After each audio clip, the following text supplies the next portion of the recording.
Hello and welcome back. I'm Joe and this is a tutorial for Workers and Resources Soviet Republic. Today I'm going to show you the best farm layout.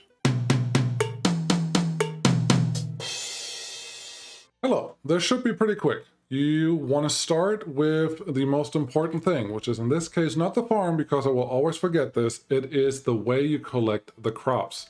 The best way, I will tell you, is to collect crops with a train. The train has an internal storage, and that is important, and that gives you a little extra leeway when you want to carry stuff. So start with a train cargo loading station to collect your crops. Then connect the silos right next to them. In this fashion, if you do it this way, you can actually use the distribution offices to collect from two different sides of your farm, and I'll show you what I mean by that. Get these connected, make your life a little easy, give yourself some room for roads, and then connect the silos. This is more for fire coverage. You don't have to do it if you have helicopters, but I still prefer doing that. Next, figure out where you can place some medium fields around this area. This road should just be the length of a medium field, and that should get you to where you need to go. This is perfect. That's your start. Now you can place your agro farm. Agro farm, I prefer placing somewhat in the middle of most fields. Doesn't have to be in the middle of all fields, just most fields. So place it right there. That should be good. And then after you place your farm, you have to worry about what mechanisms you can play. You can only have up to 12 mechanisms. I can tell you the best setup is 6 and 6. 6 tractors and 6 harvesters. Do not put covered hulls in your farms if you have a lot of space. You pick the biggest place on the map, that's where you place your farm. If you have many big places, that's where you want to place your farm. But 6 harvesters, 6 tractors. Each of those vehicles, each harvester, can handle 3 large fields and 1 medium field per season, period. It's a little less than 3 large fields, but it kind of works out that way. So have them laid out something like this, and that's your start. Then you want to get the distribution offices. We're going to use 2 small distribution offices. There are more than enough, and we're going to use 2 because a large one cannot handle all of the fields that will be assigned to the farm. So you want to use 2 to split the fields in the middle, and that should give you a good head start. That should all work out. You place them somewhat near the entry to your loading station to enable faster loading. You can also use containers, but if you want to use containers, you need a container loading station somewhere, which needs workers. So this is the simpler setup. Once you have those, start placing your large fields. Large fields are over here. They will yield about 300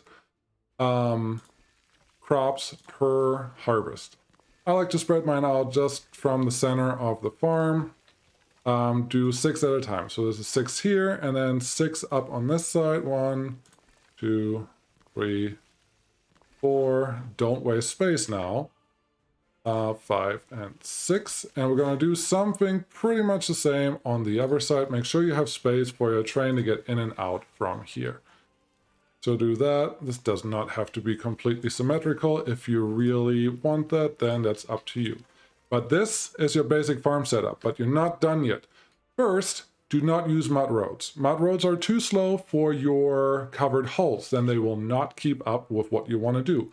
You want to at least use the gravel roads that are 60 kilometers per hour.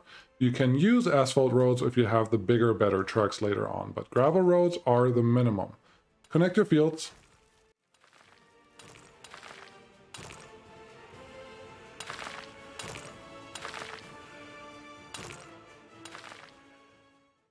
Once you have all your fields connected with at least gravel roads, the next step is important. Your farm will be set to auto-assign the fields. We don't want that. Instead, remove all the fields and then follow these steps.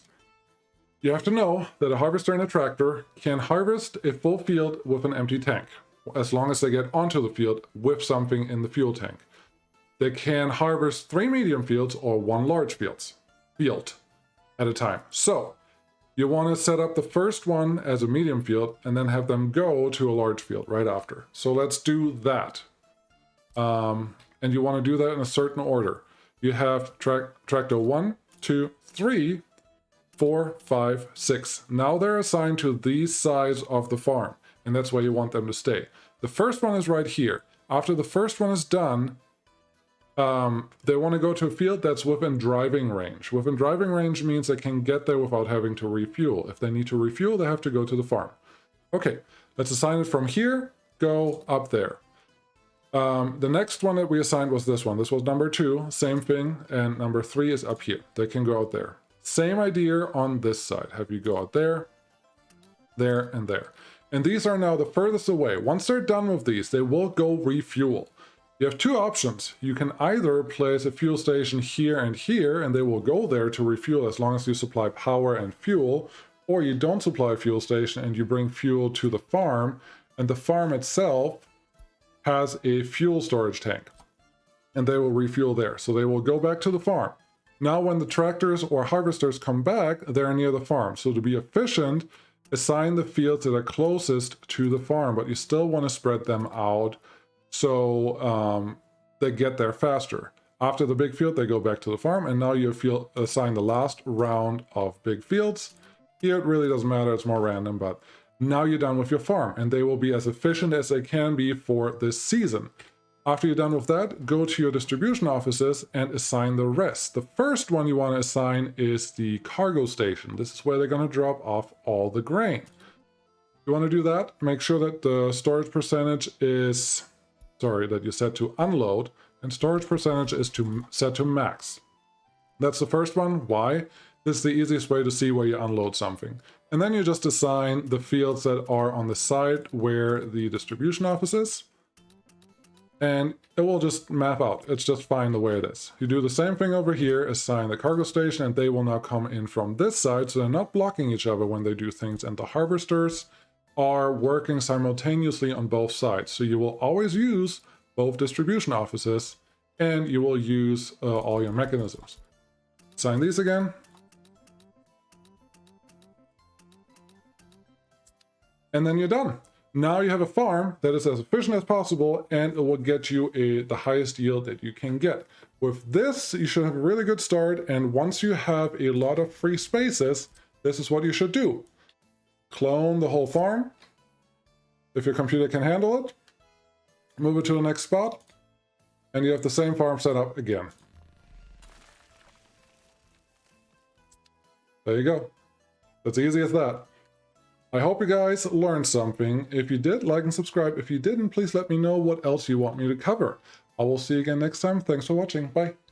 One bonus, if you're still watching, you still need power. You need to supply fuel or auto purchases, or you need to supply power to every building that wants to refuel your vehicles. That's the distribution office and the farm. The cargo station does not need it. Good luck.